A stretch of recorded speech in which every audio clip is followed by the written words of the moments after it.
ये लोग हमारे लिए हालात मुश्किल करते जाएंगे और हम में से जो कमज़ोर लोग हैं वो अपने आप टूटते चले जाएंगे और जो मजबूत लोग हैं वो और मजबूत होते चले जाएंगे।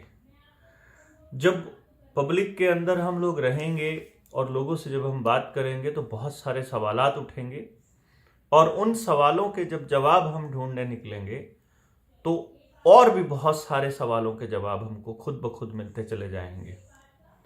इसी उम्मीद में लगे हैं कि एक दिन बुराई हार जाएगी और अच्छे लोगों का मजमा लगेगा और आने वाले वक्त में हम अपने बच्चों के लिए एक बेहतर समाज बना पाएंगे, एक अच्छा समाज बना पाएंगे जो अमीर के बच्चे को भी उतना ही मान दे और गरीब के बच्चे को भी उतना ही मान दे, जो कम पढ़ने वाले बच्चे को भी उतना ही इज्जत दे जितनी वो टॉप में आने वाले बच्चे को दे रहा है। क्योंकि तब शायद लोगों को तब तक ये समझ में आ चुका होगा कि को एग्जिस्टेंस के बिना जीना संभव नहीं है।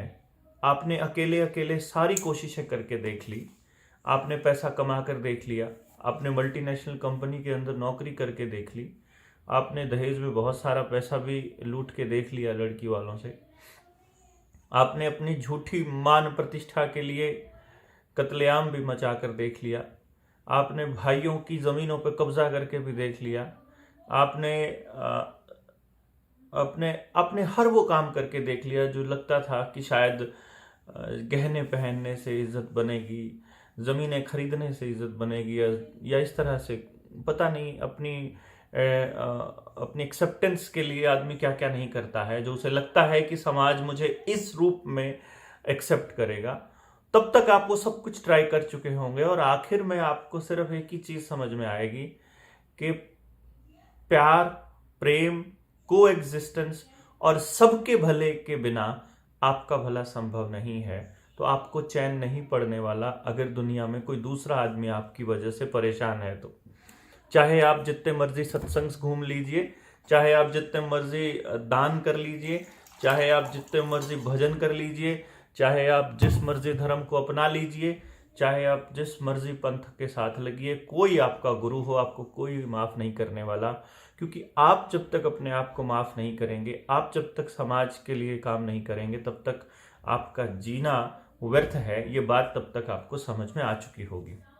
इन्होंने अपना एजेंडा चलाया हुआ है 2030 तक इतने प्रतिशत पॉपुलेशन रहेगी, इतने प्रतिशत लोग रहेंगे, इस हालात में इतनी गाड़ियां होंगी, इतनी एनर्जी की कंजप्शन होगी, इतनी ज़मीनें होंगी, उन ज़मीनों पर इनके कब्जे होंगे, ये एक सरकार होगी, एक दुनिया होगी, उसका एक हेल्थ सिस्टम होगा, उसमें एक राजा होगा, बाकी के सारे दीवान होंगे या क्या होगा।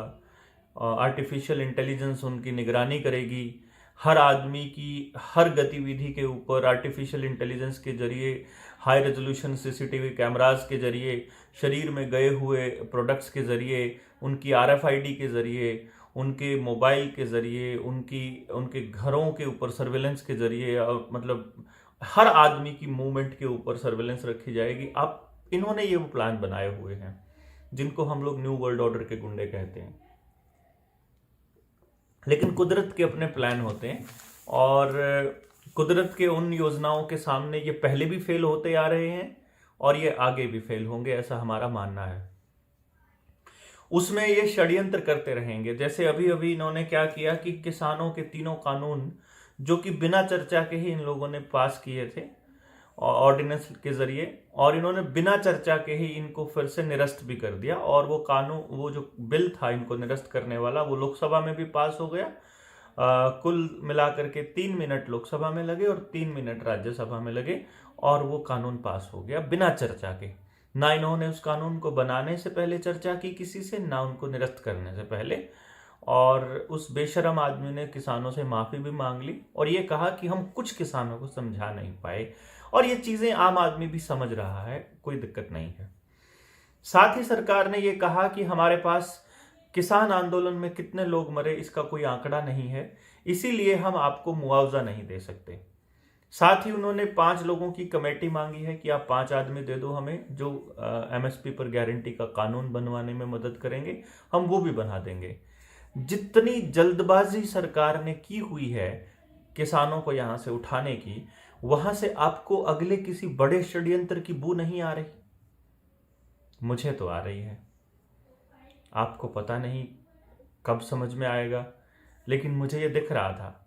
जिस दिन इन्होंने कानून वापसी की घोषणा करी, गुरुपुरब के दिन, उस दिन हम लोग 19 तारीख थी, और 19 तारीख को घोषणा जब करी तो मैंने उसी दिन कहा था कि ये यहां से किसान आंदोलन खत्म करा के किसानों को घर भेज के जबरदस्ती, जिन्होंने नहीं ली है उनको जबरदस्ती पहली डोज देने की, और जिन्होंने पहली ले रखी है जबरदस्ती दूसरी डोज देने का षड्यंत्र है। इसको समझिए, क्योंकि फिर आप अकेले पड़ जाओगे। लेकिन इनको ये नहीं पता कि गांव के गांव इकट्ठे होके तुम्हें लठ ठोकेंगे अगर तुम गांव में घुस गया तुम्हारा कोई एक भी आदमी अगर सुई लेके। फिर भी इन्होंने ये अपनी कोशिशें जारी करे हुए हैं। अब चूंकि अंतरराष्ट्रीय स्तर पर आदेश था कि आपको इतनी तारीख को लॉकडाउन लगाना ही लगाना है, और ये पूरी दुनिया भर में हो रहा है, सिर्फ हमारे यहां नहीं हो रहा, ऑस्ट्रिया में, ऑस्ट्रेलिया में, अमेरिका में, कनाडा में, सब जगह यही हो रहा है। और आज की तारीख तय थी कि तारीख इनकी 22 तारीख तय थी बकायदा, कि 22 तारीख से हम पूरी दुनिया के अंदर दोबारा से लॉकडाउन लगाएंगे। लेकिन वो क्योंकि 19 को लिया वापसी, तो इन्होंने सोचा घर चले जाएंगे 2-3 दिन में, तो 22 को लॉकडाउन ठोक देंगे और उसके बाद मैंडेट को स्ट्रांग कर देंगे। और आप देखिए इस दौरान क्या हुआ कि जिन राज्यों में चुनाव नहीं है उन राज्यों में कलेक्टर के माध्यम से, एसडीएम के माध्यम से, और मतलब कोर्ट के माध्यम से, पता नहीं जिस भी माध्यम से इनको लग रहा है, ये लोग उस मैंडेट को और स्ट्रांग करते जा रहे हैं और लोगों पर अपना कंट्रोल बढ़ाते जा रहे हैं। तो लोग अपने आप को और ज्यादा सप्रेस फील कर रहे हैं। ना तो आज अमीर आदमी आजादी की सांस ले पा रहा है, ना गरीब ले पा रहा है, ना ही पढ़ा लिखा और ना ही अनपढ़, बल्कि अनपढ़ आज भी फिर भी बचे हुए हैं। जो टीवी नहीं देखते हैं वो अभी भी थोड़ा आजाद महसूस कर रहे हैं, बट जो टेलीविजन के आगे बैठे हैं वो तो कंप्लीटली गुलाम महसूस करते हैं अपने आप को, और उनको तो यह लगता है कि गली के अगले मुहाने पर जाएंगे और कोई मेरे जैसा वायरस खड़ा होगा और वो उसे चपेट में ले लेगा और मार देगा। अभी 4 बजे की एक मैं आपको अपडेट देता हूं। हरियाणा के डिप्टी सीएम ने अपनी एक रोहतक की फोटो अपने फेसबुक पर डाली है और जिला स्तरीय कार्यक्रम बताया है। हालांकि पूरे हरियाणा से लोग बुलाए, उन्होंने दिहाड़ी पर भी दे करके बुलाए लोग कि और कार्यक्रम था, और उसको अपना कार्यक्रम बता करके उसने फोटो खिंचवा लिए। लेकिन मेरा जो मकसद था ये बात बताने का वो ये था कि उससे कुछ पहले, यानी शायद कल, हरियाणा के हेल्थ मिनिस्टर, जिसको हम मेंटल मंत्री बोलते हैं, अनिल विज ने एक फरमान जारी किया और डीसी को यह आदेश दिया, सारे डीसीज को, एसपीज को, नगर पालिकाओं को, कि मास्क लगाने का मैंडेट और ज्यादा कड़ा करो हरियाणा के अंदर। पंजाब में नहीं हो रहा है क्योंकि वहां चुनाव है, उत्तराखंड में नहीं हो रहा है क्योंकि वहां चुनाव है, गोवा में, त्रिपुरा में जहां चुनाव है वहां पर ऐसा कोई मैंडेट स्ट्रांगली नहीं चल रहा है। और 1 नेशन 1 इलेक्शन का खेल भी ये इसीलिए रचना चाहते थे कि क्योंकि अब तो क्या होता है कि हर 6 महीने में कहीं ना कहीं चुनाव हो जाते हैं, तो उस चक्कर में सरकार को अपने जो तानाशाही रवैया है वो फिर से कमजोर करना पड़ता है।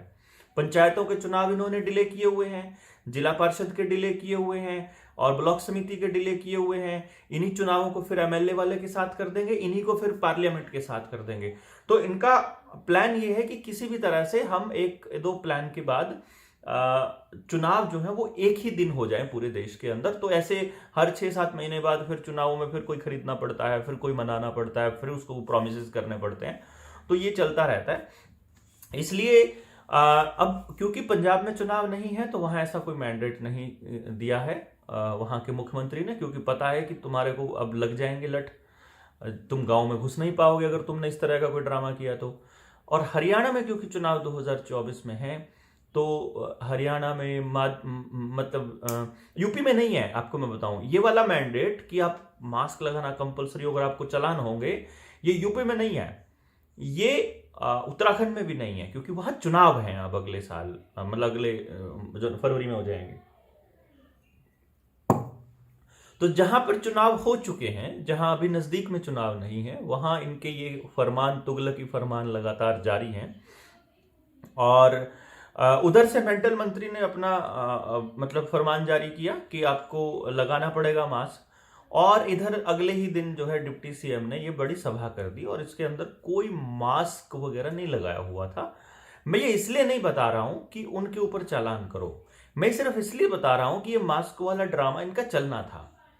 हालांकि कुछ लोगों के फोन आए हैं और मैसेजेस आए हैं कि आप ये मास्क वाले पे हम क्या करें, तो मैंने कहा एक बार सरकार से इतना ही पूछ लो ना कि पूरी दुनिया में कोई एक सिंगल रिसर्च है जो ये साबित कर दे कि मास्क लगाने से कोई भी फायदा होता है हेल्थ के पॉइंट ऑफ व्यू से। मतलब ठीक है, बहुत धुएं वाली जगह है, आपको अपना थूक गिरने से बचाना है, आपको धूल मिट्टी में हो, आप कहीं बजरी कंकर कलेसर चल रहा है वहां पर अगर आपको लगाना है वो एक अलग बात है आपको, लेकिन जमींदार तो वहां भी नहीं लगाता, किसान तो वहां भी नहीं लगाता है, तो कितनी धूल में काम कर रहा हो। बट फिर भी मैं आपको ये बता रहा हूं कि उन्होंने ये पूरा का पूरा खेल रचा कि हम अब मास्क के नाम पे चालान काटेंगे और लोगों के अंदर दहशत का माहौल बनाएंगे। इनको ये नहीं पता है कि लोग आपसे बहुत गुस्सा हो रहे हैं अंदर ही अंदर। जिस दिन उनका गुस्सा फूटेगा उस दिन तुम्हारी दाढ़ी पकड़ के धरती में पटकेंगे तुम लोगों को, और तुम्हें समझ में भी नहीं आएगा कि वही सलमान खान वाली है, इतने छेद करेंगे ना तुम्हारे भीतर, तुम्हें कुछ समझने नहीं आएगा। लेकिन ये मुद्दा नहीं था, हालांकि इस बात पर हमारा काफ़ी समय गुजर गया। एक तो आप इसको रोक करके कमेंट, इस वीडियो को रोक के आप एक कमेंट कर सकते हैं यहाँ पर कि क्या हम इन मुद्दों पर लगातार चर्चा करते रहें या अभी हमें किसी नई चीज़ की तरफ बढ़ना चाहिए, आंदोलन को मजबूत करने के लिए हम क्या कर सकते हैं। आप हमारे साथ कनेक्ट होइए, क्योंकि मेरा ये मानना है कि आंदोलन कभी भी YouTube, Facebook, Telegram, WhatsApp group पे नहीं होते हैं, वहाँ आंदोलन नहीं होता है। अभी मैं खबर पढ़ रहा था बिहार में वो एग्ज़ाम्स हों, परीक्षाएं हों, और जो नौकरियों के लिए परीक्षाएं होती है उनका आयोजन होना चाहिए, और रेगुलरली वो परीक्षाएं में धांधली हो रही है। इसके ऊपर बोलते हैं कि 30,000 ट्वीट्स हो गए, उस पर भी सरकार का कोई मतलब ध्यान नहीं है। तो वहाँ पे भी मैंने उसको मतलब ट्वीट में रिप्लाई किया कि भाई आंदोलन जो है वो ट्विटर पे नहीं होते हैं, आंदोलन सड़क पे होते हैं। और किसानों ने हमको एक शिक्षा दी है बहुत अच्छे से कि आप अपना रहने का इंतज़ाम करिए, आप संगठित रहिए, आप डंडे लटकाने के लिए तैयार रहिए, मुकदमे करवाने के लिए तैयार हो जाइए, और अपना बोरिया, बिस्तरा और अपना रहने का और खाने का सामान लेकर के आ जाइए। आप अपना एक टेंट लेकर के किसान आंदोलन में ही मतलब डेरा जमा लीजिए। बट ये चीज़ मतलब अब हमें करनी ही पड़ेगी, नो डाउट। अब हम करेंगे इसके ऊपर कार्रवाई, और बहुत जल्दी कार्रवाई करेंगे। लेकिन इस बीच आप अपनी सजेशंस जो है कमेंट बॉक्स में ज़रूर लिखिए, और जो आपके लेफ्ट हैंड साइड में आपको ये लाइक का बटन है इसको भी दबाते रहिए, क्योंकि जितना इसमें लाइक्स होते हैं और आप कमेंट करते हैं तो वो रीच जो है वो लोगों तक पहुंचती है। आप वैसे उसको इसका लिंक तो कॉपी करते ही रहते हैं, भेजते रहते हैं, नो डाउट, उसके लिए बहुत बहुत धन्यवाद। बट जो अब असली बात जिसके लिए मैंने ये वीडियो बनानी शुरू की थी, ये वीडियो मैं छोटी बनाऊं कि बढ़िया बनाऊं, क्योंकि बहुत सारे लोग कहते हैं छोटी बनी है, और फिर मेरे पास मैसेज आता है कि आपने छोटी सी क्यों बनाई आपकी, क्योंकि वीडियो में मैं कोई ऐसी बातें तो नहीं कहता हूं जिसमें कोई किसी तरह का कोई मतलब कॉन्ट्राडिक्शन या रिपीटिशन होता है, तो वो इकट्ठी भी बनाई जा सकती हैं और अलग अलग भी बनाई जा सकती हैं। तो मेरा ये मानना है कि हम एक बना दें और फिर उसको आप गाड़ी में जाते हुए या हेडफोन लगा के पैदल चलते हुए या रनिंग करते हुए या कभी भी मतलब सुन सकते हैं। आपको लगे कि इसमें इन्फॉर्मेशन काम की थी तो बाद में कॉपी पेन लेकर के उसको नोट भी कर सकते हैं और बता सकते हैं, क्योंकि चीज़ें कई बार याद भी नहीं रहती है, कहाँ से बात आई कहाँ से नहीं आई। आज जैसे मैं जो खबर आपको बताने जा रहा हूं, इसके लिए आपको कॉपी पेन की जरूरत पड़ेगी।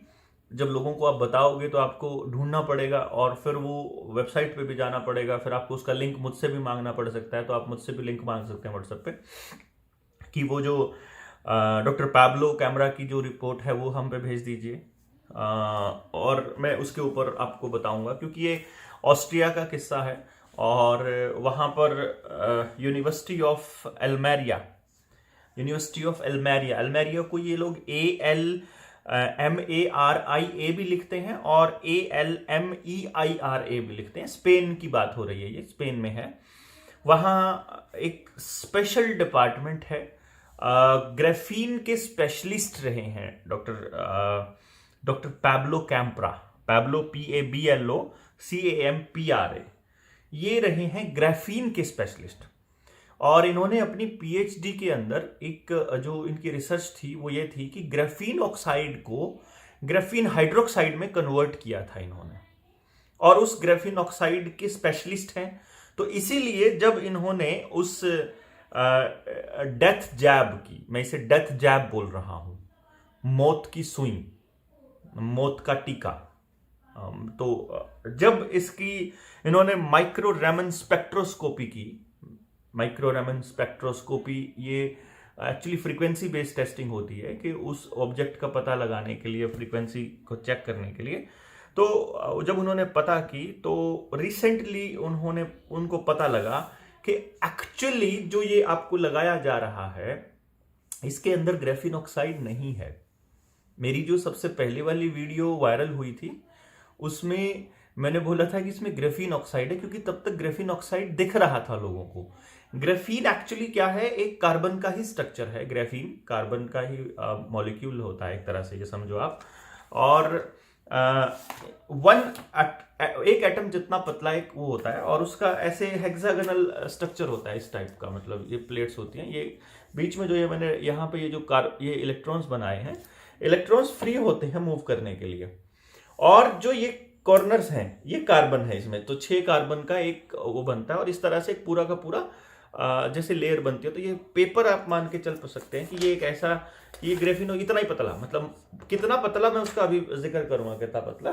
और यहाँ पर हाइड्रोक्साइड है, OH ग्रुप यहाँ होता है। जो केमिस्ट्री जिसने शुरुआत भी करी हुई है, 10th क्लास तक भी पढ़ी है केमिस्ट्री ध्यान से, उसको समझ में आ जाएगी ये बात। तो ये स्ट्रक्चर एक्चुअली ग्राफीन हाइड्रोक्साइड का है। पहले ग्राफीन ऑक्साइड समझ रहे थे, तो ग्राफीन ऑक्साइड में बेसिकली यहाँ डबल बॉन्ड ऑक्सीजन होता है इस तरह से। तो ये डबल बॉन्ड ऑक्सीजन ना हो करके यहाँ हाइड्रोक्साइड ग्रुप है इसके, जो भी फ्री पॉइंट्स हैं, और बीच में जो इलेक्ट्रॉन्स हैं दे आर फ्री टू, ये फ्री है। तो इसका मतलब इलेक्ट्रिसिटी का भी बहुत अच्छा कंडक्टर है ये, और टॉप मोस्ट कंडक्टर है। प्लस साथ ही साथ इसके बारे में और चीजें भी क्लैरिटी के साथ डॉक्टर साहब ने बोला। 19 तारीख को इन्होंने अपनी एक लाइव स्ट्रीम चल रहा था वीडियो में, 19 तारीख को पुलिस इनको उठा करके ले गई थी, और 29 तारीख को यानी परसों, मुझे लगता है 2-3 दिन पहले, उनकी डेथ हो गई है। और उनकी डेथ नहीं, उनकी हत्या हो गई है, और वो डॉक्टर साहब अब इस दुनिया में नहीं है। और डॉक्टर पैब्लो कैम्प्रा को जब मार दिया गया तो वो रिपोर्ट पब्लिश हुई, और जिन जिन लोगों ने उनकी वीडियोस थी उनके पास उन्होंने उसको डाल दिया था, और वो मेरे पास भी है उसका लिंक। तो डाउनलोडेड नहीं है वीडियो मेरे पास, क्योंकि उन जो वो प्लेटफॉर्म होते हैं वहाँ से नहीं होती है। मैं भी अपनी एक वेबसाइट, मेरा एक मित्र है, बहुत दिनों से ट्राई कर रहा हूँ मैं कि मैं समय निकाल के अपनी वेबसाइट के लिए पता करूँ, लेकिन बहुत जल्दी हम इसके ऊपर करेंगे। क्या क्या करें अकेले कोई करना पड़ता है ना, इसलिए दैट इज वाई। तो मैं ये बता रहा था कि एक्चुअली ग्राफीन ऑक्साइड नहीं है, ग्राफीन हाइड्रोक्साइड है। और ग्राफीन हाइड्रोक्साइड के जो उसकी खासियत है वो मैं आपको बता रहा हूं। एक तो ये एक्सट्रीमली स्टेबल कंपाउंड है। एक्सट्रीमली स्टेबल का मतलब ये है इतना स्टेबल कि ये टूटता नहीं है। One of the hardest material, one of the hardest क्या, अभी तक का सबसे ज्यादा हार्ड मटेरियल माना गया इसको, जैसे हीरे को मानते होते थे। तो ये भी क्योंकि उसी का एलोट्रॉप का बना हुआ है। हीरा भी कार्बन होता है, ग्रेफाइट भी कार्बन होता है, और वहीं से ग्राफीन ऑक्साइड का कॉन्सेप्ट है, वहीं से ग्राफीन हाइड्रोक्साइड का कॉन्सेप्ट है। और नॉन बायोडिग्रेडेबल है, मतलब इतना स्टेबल और नॉन बायोडिग्रेडेबल है। तो उन्होंने ये भी कहा है it is basically stage in your system forever. मतलब जिन लोगों को ये लगता है कि वो लोग मतलब जिन्होंने पहली दूसरी डोज ले ली है, जिनको ये लगता है कि वो इसको डिटॉक्सिफाई कर सकते हैं, और उनके उस बैच में ये आया हुआ है। ऐसा जरूरी नहीं है कि हर कंपनी की हर मतलब उसके अंदर ग्रेफीन हाइड्रोक्साइड आया हो, तो इसलिए जरूरी नहीं आपके बैच में आया हो। लेकिन अगर ये आ चुका है आपकी बॉडी के अंदर, अगर आपकी नसों में अगर ये आ चुका है, तो ये आपके शरीर से निकलने वाला नहीं है। और क्योंकि आप बचे हुए हो अभी, तो उसका खेल अभी आगे समझ में आएगा। जब अगली बातें समझ में आएंगी तो फिर आप उनको जोड़ लीजिएगा। तो जो वो कह रहे थे वो, तो this is the sharpest imaginable object because they are only one there is only one atom layer thick and the huge molecule. मतलब इसी तरह से जो मैं आपको बता रहा था कि ये लेयर तो इतनी पतली है, आप इसको ऐसे समझ लीजिए कि ये अखबार, ये पेपर है जो, ये इतना पतला है कि ये इतना पतला है कि पतला इतना और लंबा मटेरियल है। यानी कि आगे आने वाले जो आगे मैं जब उनको सुन रहा था कि ये ह्यूज मटेरियल है और इट इज एक्सट्रीमली शार्प। और क्योंकि इसका जो साइज है, मैंने इसका साइज लिखा था, इसका साइज कहां गया, 5 नैनोमीटर और 0.1 नैनोमीटर का कुछ, हाँ ये रहा। नैनोमीटर की जो लेयर थी, जो एक्टिव कार्बन थे, जो 6 रिंग्स जो मैं बताई थी, ये इट इज 50 नैनोमीटर लॉन्ग। यानी कि अगर ये एक मॉलिक्यूल 50 नैनोमीटर लंबा हो, नैनोमीटर मतलब होता है 1 मीटर का इतनेवा हिस्सा, जिसमें मीटर डिवाइडेड बाय 1 के बाद 9 जीरो, यानी इतना छोटा। ये समझो मीटर से छोटा होगा, अगर 100 कम कर देंगे तो सेंटीमीटर हो गया, यानी 100वां हिस्सा।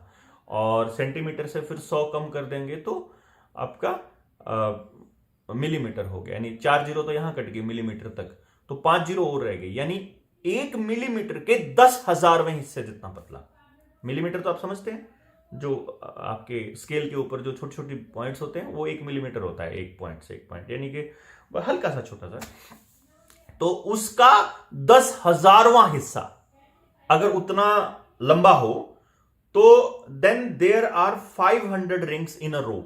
एक रो में 500 रिंग्स होंगी, और every corner is a carbon, ये मैं बता चुका हूं। पीस इज 50 मीटर लॉन्ग, अगर 50 मिलीमीटर लॉन्ग, 50 मिलीमीटर लंबा हो, लेकिन पतला कितना होता है, 0.1 nanometre thick. 50 nanometre, sorry MM नहीं, मिलीमीटर, सॉरी गलत बोल गया मैं। 50 नैनोमीटर अगर लंबा, और मैं इसको करेक्ट कर देता हूं, ठीक कर दूं। अगर 50 नैनोमीटर लंबा और 0.1 नैनोमीटर पतला अगर हो, ये पतला मतलब आप समझिए नैनोमीटर कितना, मैंने आपको बता दिया, उससे इतना पतला, तो this is called nano razor. इसको उन्होंने नैनो ब्लेड बोला है एक्चुअली। तो that is why he called it razor basically. तो it is extremely sharp like nano razors, that cut the epithelial linings of the recipient's veins. epithelial linings मतलब आपकी जो नसें होती हैं, उनके अंदर एक स्मूथ सा जो लाइनिंग है, जो उसकी अंदर जो झिल्ली होती है, उसको एपिथेलियल बोलते हैं। और उस एपिथेलियल लाइनिंग को ये ब्लेड्स जो है वो काटते हुए चलते हैं। तो आपके ब्लड में, अच्छा, it can suspend in water also, यानी कि क्यों क्या होता है कि अगर हाइड्रोक्साइड लूज कर जाए, तो प्रोटोन अगर लूज कर देता है ये, तो प्रोटोन लूज करने के बाद नेगेटिव चार्ज आ जाता है, तो that's why it can suspend in water also. तो एसिडिक है बेसिकली, ये नेचर में एसिडिक है। तो एसिडिक है तो इसलिए क्या होता है कि अब आपके पास 2 ऑप्शंस होते हैं। तो डॉक्टर काम्प्रा क्या कहते हैं कि अगर ये अगर आपकी मसल्स में रह गया, यानी अगर सुई इतनी गई कि सिर्फ थोड़ी सी जली और अंदर गई, तो सिर्फ आपकी मसल्स में रह जाएगा, तब इतना खतरा नहीं है, तब एक्चुअली कोई खतरा नहीं है, इससे कोई खतरा नहीं है। बाकी चीजों से तो जो है ही, जो एल्यूमिनियम हाइड्रोक्साइड है, जेल है, उससे तो है ही है, जो भी है, जो mRNA है, जो स्पाइक प्रोटीन्स हैं, उनसे तो है ही है।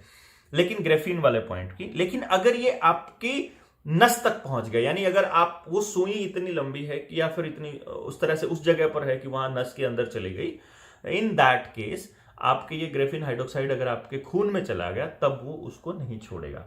तो उस खून में जाने के बाद क्या होगा, जितनी स्पीड से खून बहेगा शरीर के अंदर, उतनी स्पीड से ये चलेगा और उस एपिथेलियल लाइनिंग को काटेगा। मतलब इसको ऐसे समझ लो कि पाइप के अंदर जो पानी है, उसमें ब्लेड डाल दिए बहुत सारे, आराम आराम से अगर पानी जा रहा है तो वो ब्लेड आराम आराम से तैर रहे हैं।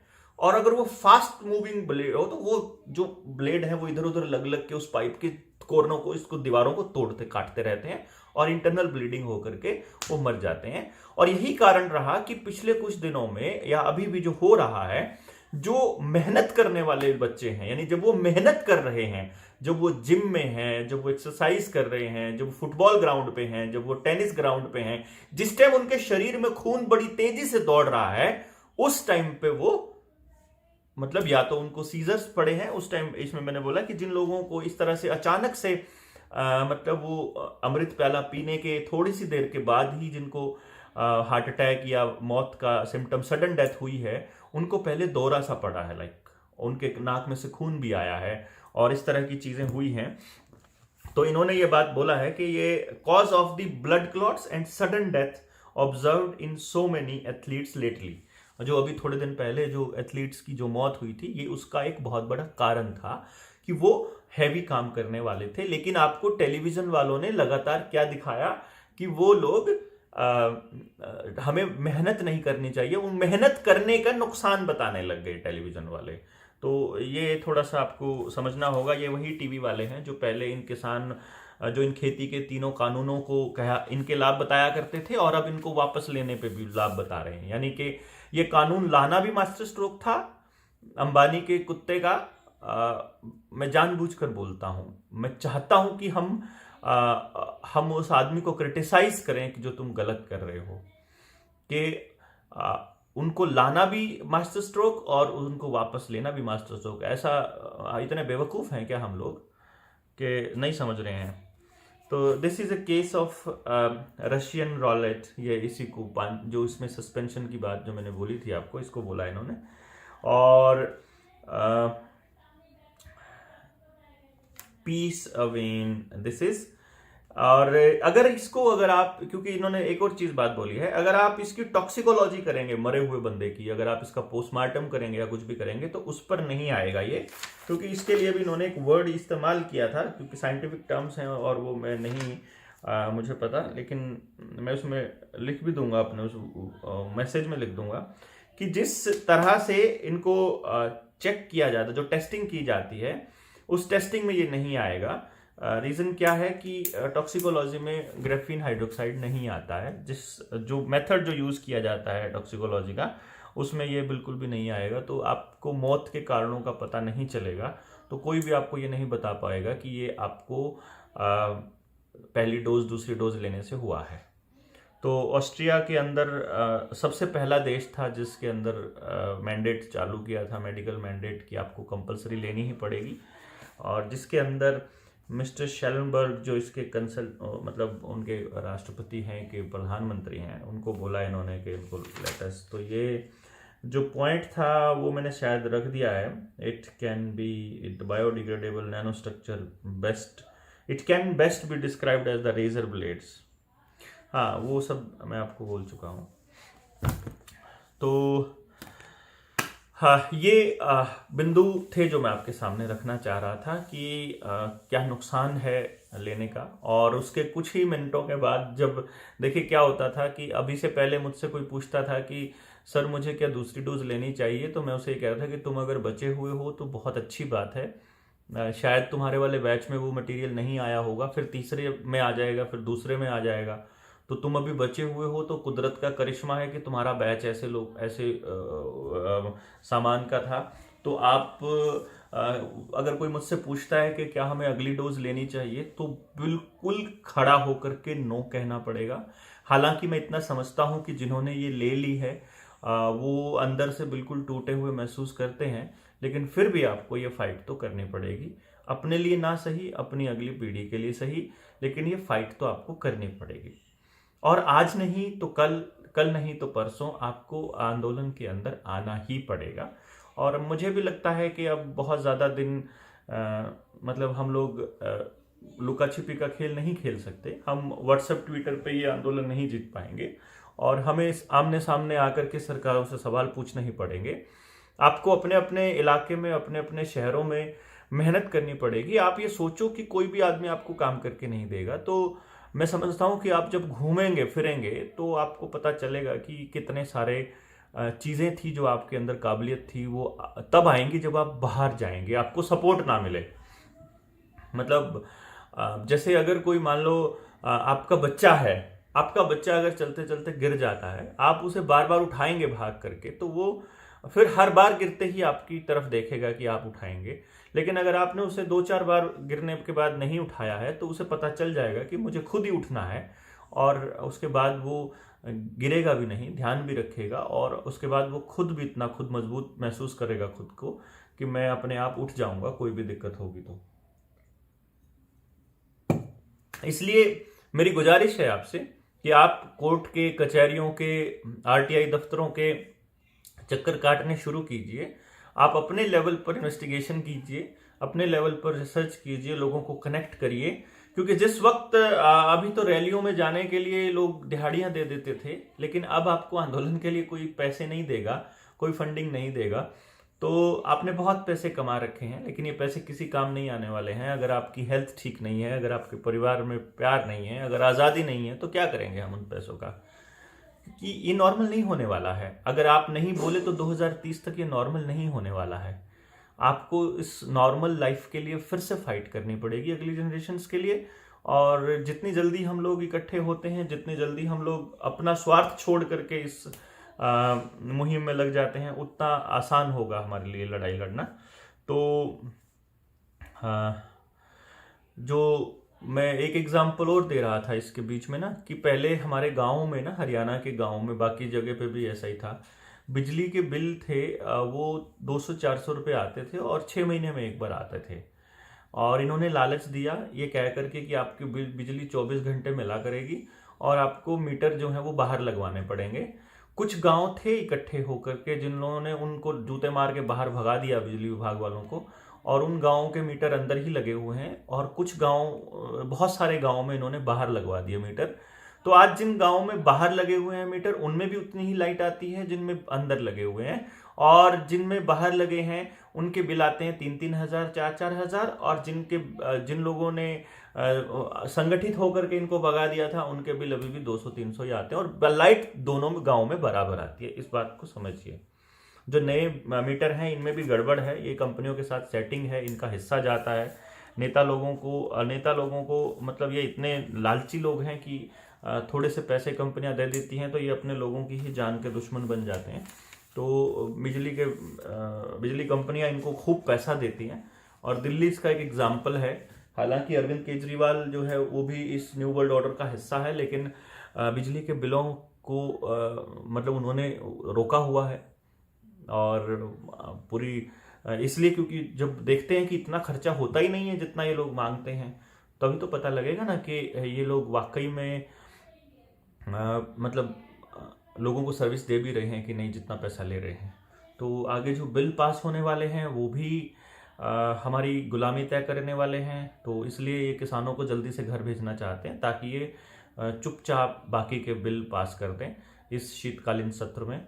तो मैं समझता हूँ कि आप जागते रहिए, ये खोजबीन करिए कि कौन से कानून आने वाले हैं। इस बात के लिए वकीलों से संपर्क कीजिए, आरटीआईज डालिए अपने इलाके में जितने भी लोग हैं। अभी मास्क के लिए क्या क्या है, बाकी और टीकों के लिए डालते रहिए, और चिट्ठियां लिखते रहिए अपने प्रधानमंत्री को, एसीएस को, चीफ सेक्रेटरी को, अपने मुख्यमंत्री को लिखते रहिए, मेल लिखते रहिए। मतलब खुद भी लिखिए, गांव वालों को भी जाके लिखवाइए। जैसे मैं उस दिन हरसोला में गया था, तो हरसोला वालों ने मुझे एक बैग भर के दिया है, हर गांव से, हर घर से उन्होंने मुझे साइन करके दिए हैं सिग्नेचर कैंपेन के अंदर। और लगभग जहां भी हम जा रहे हैं वहां लोग ऐसे इकट्ठे होकर के कर रहे हैं। तो उसके लिए भी जब हम आंदोलन करेंगे एजुकेशन के लिए तो वो सारे काम आएंगे। फिलहाल के लिए हेल्थ एक मुद्दा है जिसके ऊपर हमें आपको इकट्ठा होना है और इकट्ठे होकर के इस आंदोलन को लड़ना है। तो अभी फ़िलहाल के लिए मैं समझता हूँ इतना ही बहुत है। आप अपने चैनल पर इस वीडियो को लगाना चाहें तो आप लगा सकते हैं, कोई दिक्कत नहीं है। कोई मतलब इसके अंदर मेरा कॉपीराइट क्लेम नहीं होगा। तो मिलते हैं बहुत जल्दी। Thank you.